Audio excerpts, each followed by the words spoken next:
A normal school day. A quiet house in Rankin County, Mississippi. A mother and daughter walk in from the driveway. Nothing seems off. But within hours, one of them will be dead, the other in handcuffs, and the cameras inside their home will tell investigators exactly how it happened. We'll come back to what the cameras saw, and why prosecutors said this wasn't a sudden snap, but a plan. On March 19, 2024, dispatchers in Rankin County answer a frantic call from Heath Smiley. He's panicked, breathing hard, struggling to make sense of what just happened in his home. In the background, officers will later hear him say his wife is dead on the floor, and that his 14-year-old stepdaughter, Carly Gregg, tried to shoot him too. Responders enter to find Heath on the floor, shaking and overwhelmed. They secure the scene and ask for a description of the teen who fled into the yard moments earlier. Heath explains he wrestled a handgun away and set it on the kitchen counter. Then Carly ran. Detectives find multiple home security cameras. They rewind the day. Ashley Smiley, 40, and her daughter Carly arrive home from school, calm and unhurried. No argument. Ashley moves to the kitchen, then toward the bedrooms. Carly steps outside to the yard with the dogs. Minutes later, Carly re-enters the house and walks slowly down the hall, toward her parents' bedroom. The footage shows a deliberate sequence. Carly reaches to her mother's side of the bed to retrieve a loaded firearm, then returns down the hall, keeping the weapon hidden behind her back and scanning to make sure Ashley isn't in the kitchen.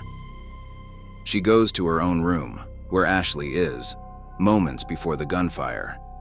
Immediately after the shots, Carly picks up a phone and texts her stepfather while posing as her mother, asking when he'll be home, an apparent effort to lure him back.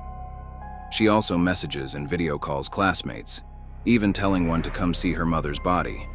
When some suggest calling 911, she says no. To one friend, she brags, "I put 3 in my mom.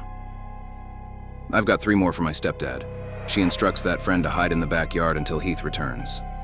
About an hour later, Heath opens the front door. Carly is waiting just behind the curtains. She fires and hits his shoulder, but he overpowers her and grabs the gun. Carly vaults a fence and runs, the friend bolting after her. The entire sequence is captured on camera. Back inside, officers discover Ashley Smiley unresponsive in Carly's bedroom, shot 3 times, including wounds to her face and chin. Within minutes, a patrol officer spots a girl matching the description walking nearby.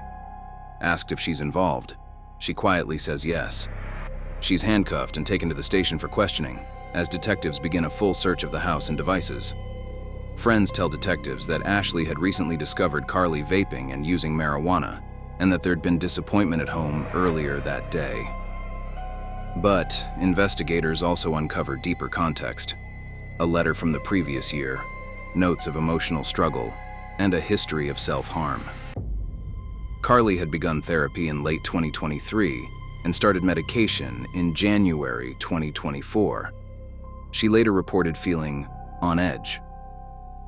In court, prosecutors argue premeditation.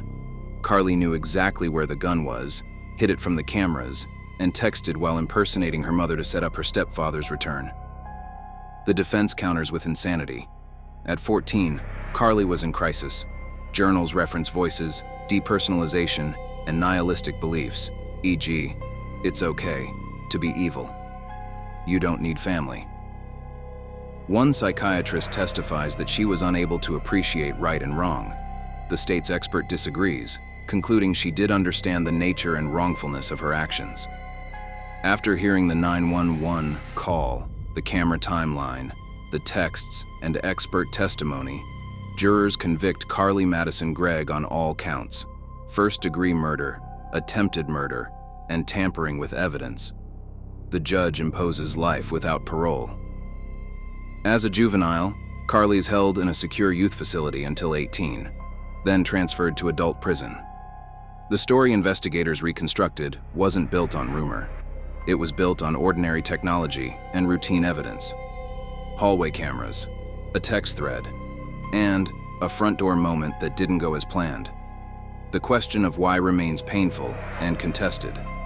But the how is recorded, frame by frame, message by message, and that's what carried this case to its verdict.